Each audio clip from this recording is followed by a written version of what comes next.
What is going on? John Middlekauff, 3 and Out podcast. Make sure you subscribe to that podcast wherever you listen. Apple, Spotify, live on AMP. Make sure you download that AMP app, Amazon AMP, as well as YouTube. Smash that like button, leave a comment, subscribe to our page, watch all of our content, share the content with your friends, maybe even your enemies.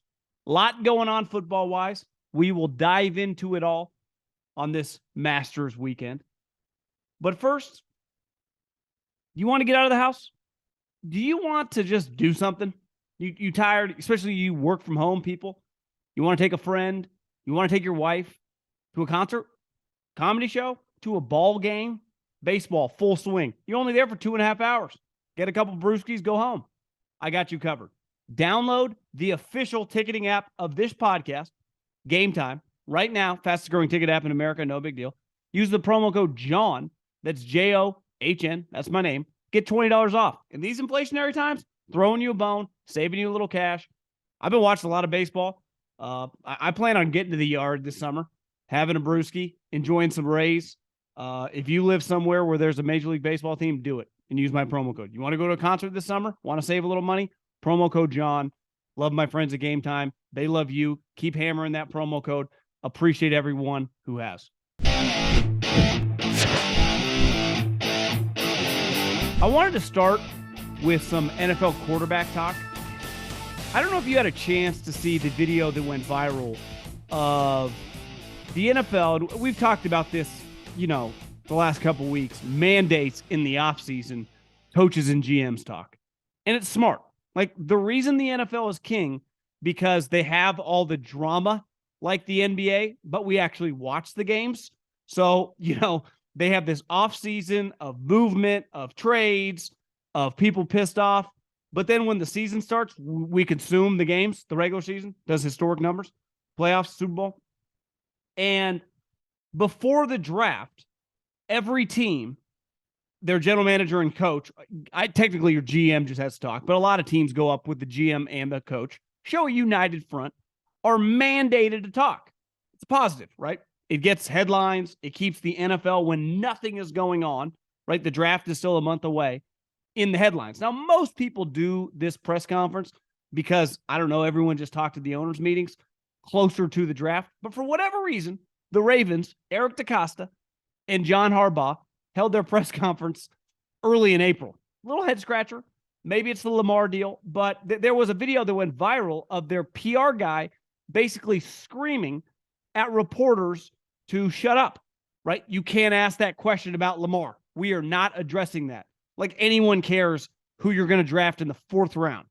But let me just, for those of you that don't understand, in football, there is a head of PR, and he basically is in charge of coaches and general managers, their interviews with the press, whenever they go to a press conference, letting them know, kind of what's going on, some potential questions that are going to be asked. He's kind of the conduit of the media and the brass, even though obviously a lot of GMs and coaches know a lot of us.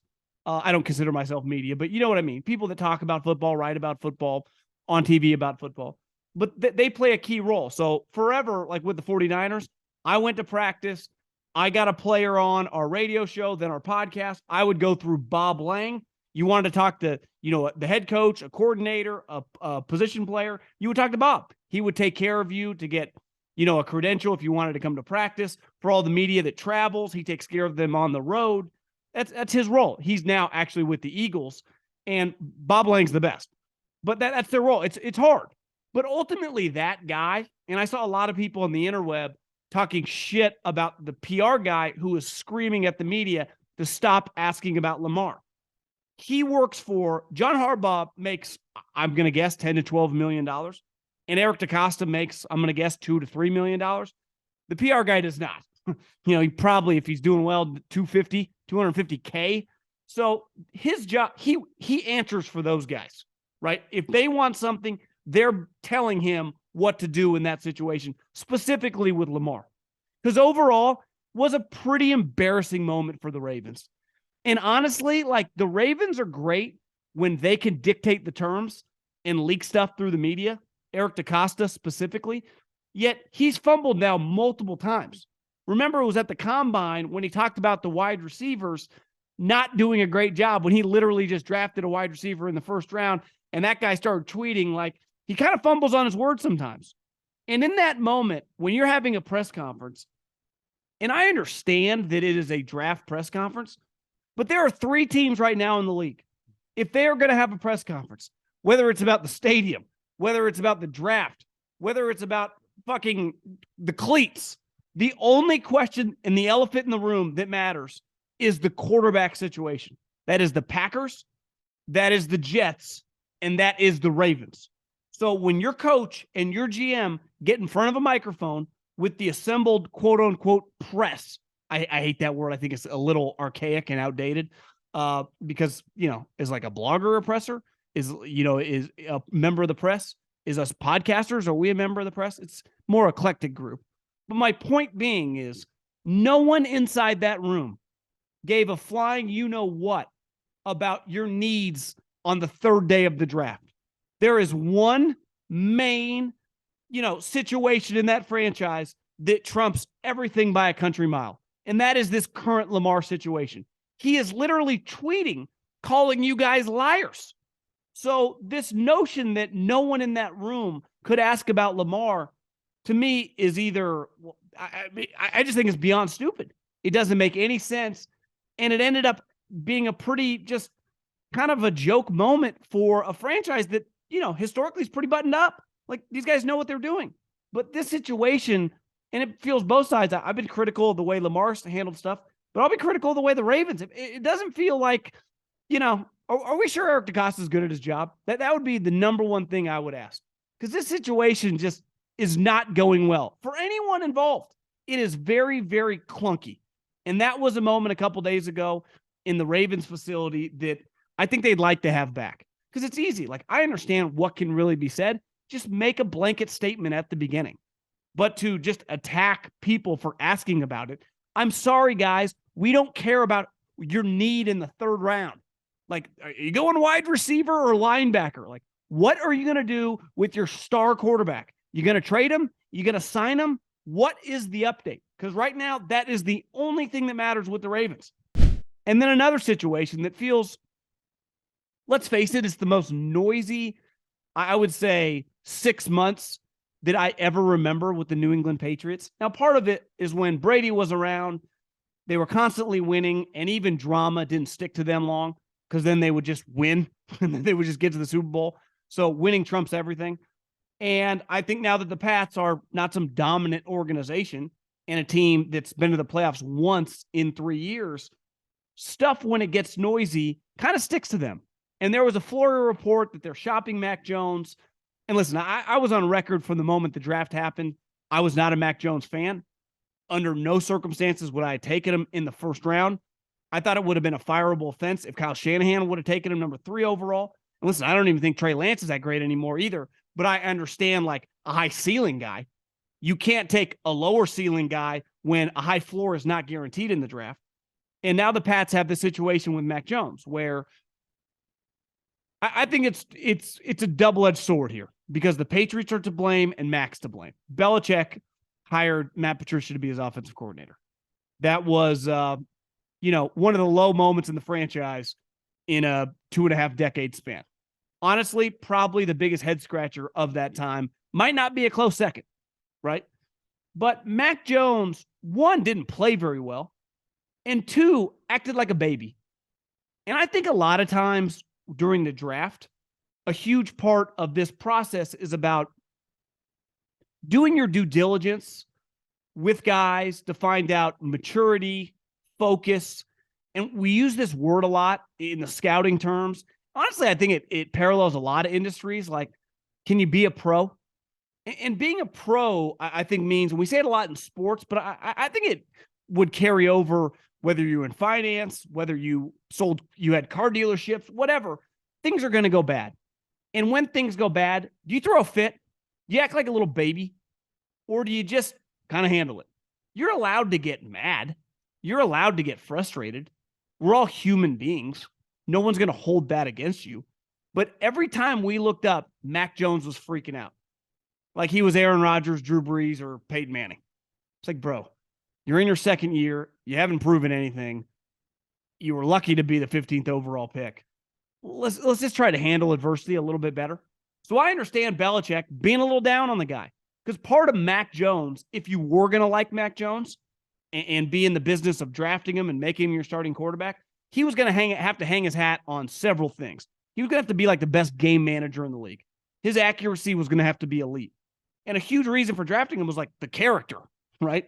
Super focused, super locked in, comes from Bama, like thinking what you get with Jalen Hurts, like a guy that's just no nonsense, not messing around. That's not really what they've gotten. And let's face it, when you watched them last year and you watched Bailey Zappi, I don't know, I didn't see a difference. Albert Breer wrote in a mailbag writing about the situation that coaches on the staff didn't think the gap was that different. So, listen, you could knock me for some of my takes on Dak Prescott last year with Cooper Rush, because I didn't think the gap in talent was that different. And I ultimately, like, I don't think Dak's talent is that immense relative to the top guys in the league. I mean, relative to most of people that play quarterback, of course, but relative to the top like 10 guys in the NFL, he's not as talented as a lot of those guys. He's simply just not. His arm is just average. But the one thing Dak brings to the table is ultra focus, ultra being a pro, ultra maturity. Just he's elite in all the intangible characteristics. And if Mac Jones was ever going to peak, because ultimately his peak is somewhere between like 10 and 15 in the NFL, which you can be competitive with. Like we're seeing with Dak Prescott, we've seen with Cousins with the Vikings. It's got to be the intangible stuff. And I think for the first time, we're like, what the hell is this with Mac Jones? And we know Belichick does not play with that type of stuff. So do I think they were going to trade him? Who's trading for him? He just drafted him 15th. What could they get for him? Third round pick at best. So it doesn't necessarily make sense to trade him, but clearly there's a schism there. They're not on the same page. I don't think Bill's that high on him, and I don't think Mac's that high on the Patriots.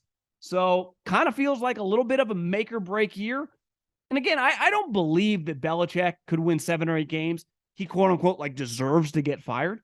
There are a lot of guys in the NFL who have accomplished, a 100th of what he has and have job security. But like there does come a time, when things just kind of run its course.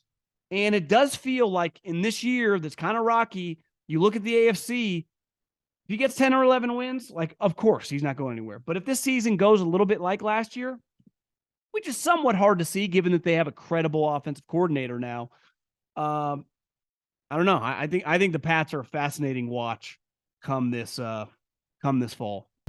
I read an article, big reader, on The Athletic. I forget who wrote it, sorry, but you can find it on The Athletic. And it's basically a deep dive into how the trade between the Bears and the Panthers came to fruition. And obviously, once the Bears got the number 1 overall pick, they decided the best thing for the franchise was to trade back after just kind of going through some different scenarios.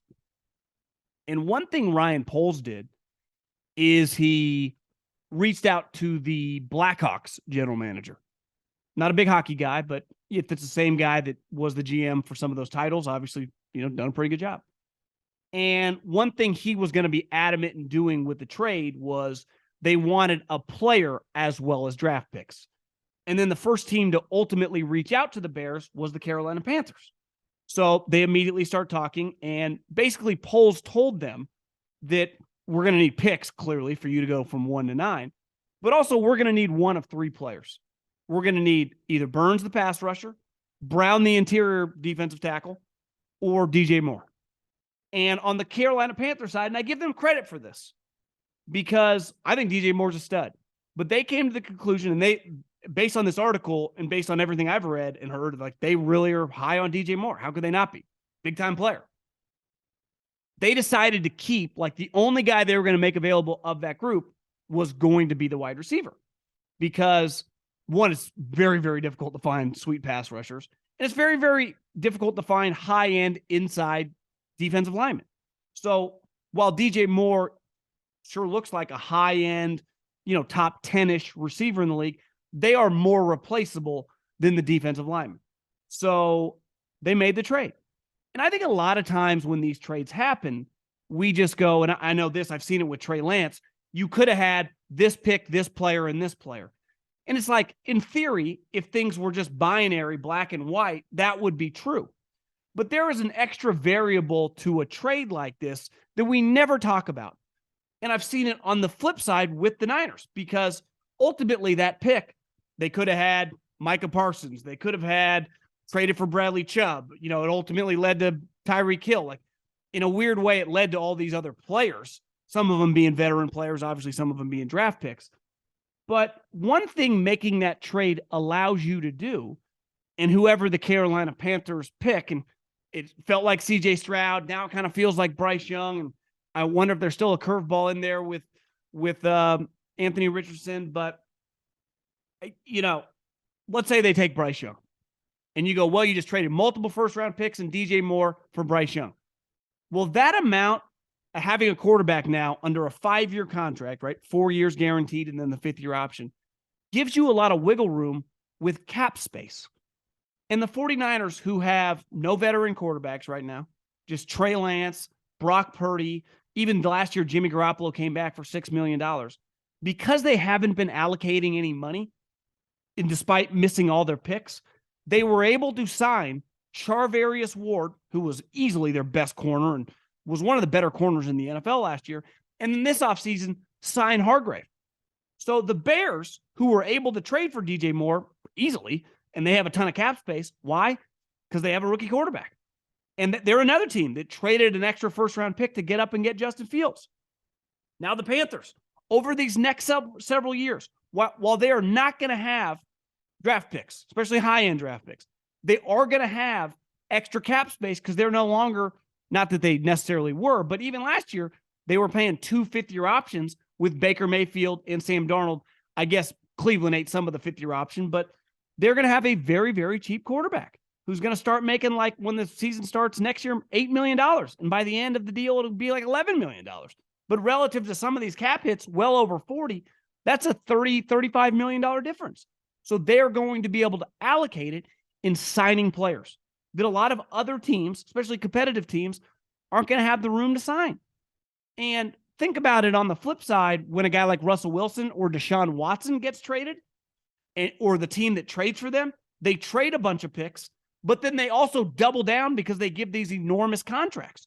So not only do teams like the Browns and the Broncos not have any picks because they've traded for the quarterback, their cap space has limitations because they're paying a quarterback 40, 43, 38, whatever the cap hit on a given year is. It's enormous.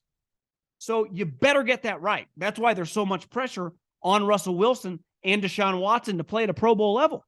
I've allocated all my resources to acquire you, and then I've allocated a bunch of cap space to pay you, right? It's why when you trade for Jalen Ramsey and then he's immediately a Pro Bowler, it costs a lot because you got to double dip, right? I got to give you first-round picks and I got to pay the guy. But when he plays at a high level, it's like I can stomach it. Last year, the Miami Dolphins, you give up a 1 and a 2. Well, I get arguably the best receiver in the league. Raiders, same thing. Devontae Adams. Well, he plays like an elite player. So I can't really complain.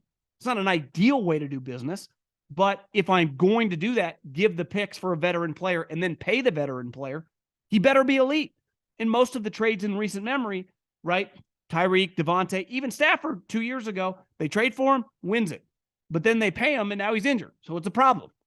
And that's what I think makes these rookie quarterback contracts just unique. You can really take advantage of it if you hit on the right veteran players, throughout the league. There's a former executive, I fired up on this story, with the Arizona Cardinals, long time, basically assistant GM to Steve Keim, who is currently suing the Arizona Cardinals for basically cheating, breaking rules. And I don't necessarily, my spidey sense went on when I saw this story break, because I don't necessarily think it's random. And once that the NFL gets Dan Snyder removed from the NFL and gets that franchise sold, I think they're going to zero in on 2 teams. And they both happen to be in the desert. The Arizona Cardinals and Las Vegas Raiders. And I think these 2 areas are going to be the greatest beneficiary over the next 20 years. And I've been saying on this podcast for a while, if you could buy stock in Scottsdale and Vegas from a business standpoint for the next couple decades, I'd go all in. I'm born and raised in California, and my life's going well. My income flows, keeps growing. People like me, my family's all there. A lot of friends are there. In the history of the state, never leave. And honestly, I can't say this strongly enough. Leaving is not only the best thing I've ever done, I actually regret not leaving sooner. And I think forever, one thing, the California economy, and listen, my dad was a farmer. My brother's now farming's a huge part of the California economy, right? The farm community alone, economically, is bigger than like the majority of the states in America, given the amount of money that they generate. And obviously another huge, factor in the state of California is Silicon Valley and techs and startups. Well, it is so expensive. It's one thing back in 2002 or 2004, still expensive, but relative to the other neighboring states that are now pro-business, inviting these people to come. If I was a company, I would never start in Northern California in 2023. It's so much more cost effective to go to Vegas, to come to Arizona, and that's currently happening. My brother, I was bullshitting with him within the last month, and he was telling me about, obviously, through their company in the farming world, meet with a lot of different insurance people, and one of the insurance companies said, we're just leaving California. We spend so much money. We lose all of our claims. It just doesn't pencil anymore. It's not worth it. And I'm not one to act like the amount of money in California is just stupid. And this notion, and I think a lot of you that don't live there, if you just read on the internet, it's just crumbling. The guy that kind of runs now, my property manager for my condo, is also the guy that sold me my condo. He's a real estate agent. He's like, I just had a property. It was listed for $2 million. And within less than a week, we got 2.5. So, and now granted, it was around St. Mary's in the suburbs of the East Bay. But the point is, like, it's not quite crumbled yet. But in terms of the potential of where things are going, these startups are not going to start there anymore because it makes no sense. So if me or you, if we had a company or an idea, we couldn't afford to do it there. We would go to Nevada and we would go to Arizona. And I see it in Scottsdale. It's already booming. So what's that going to be like in 10, 20 years? I was telling my girlfriend when we went to the Dodger game, and the Dodger spring training facility is right across the street, basically, from State Farm, where the Arizona Cardinals play and where they host Super Bowls, kind of out in the middle of nowhere. From where I'm sitting right now, it's like 40 minutes away. And I'm like, the one thing Glendale kind of reminds me of, and they just had several major companies move there. It reminds me of Sacramento like 25 years ago. There is so much room for growth. I'd probably bet on this area, Glendale, because even Scottsdale is so expensive to be, like, so everyone's moving to the outskirts. And I think the NFL, clearly, they're not dumb. They know this. Like, they already got California on lock, right? The 49ers own Northern California, and Southern California is just taken care of with the stadium, the teams, and just the rotation of teams that come in there now to play. But the Raiders and the Cardinals are just not living up to what they should be. And their ownership, like, Michael Bidwell's a clown. You see that NFLPA survey that said that he charged his players to take dinner home? Do you know how low level that is? We know Mark Davis, from a cash standpoint, would not be their first choice, right? If they could choose, like, would they want Mark Davis to own the team or not own the team? I think they would gladly choose not own the team. And unlike Oakland, where they used to play was just a complete dump, where their facility was kind of a joke by the Oakland airport. What they got going on now is fucking awesome. Anyone that's been to Vegas the last couple of years, seen that stadium, it's badass. There's no state income tax.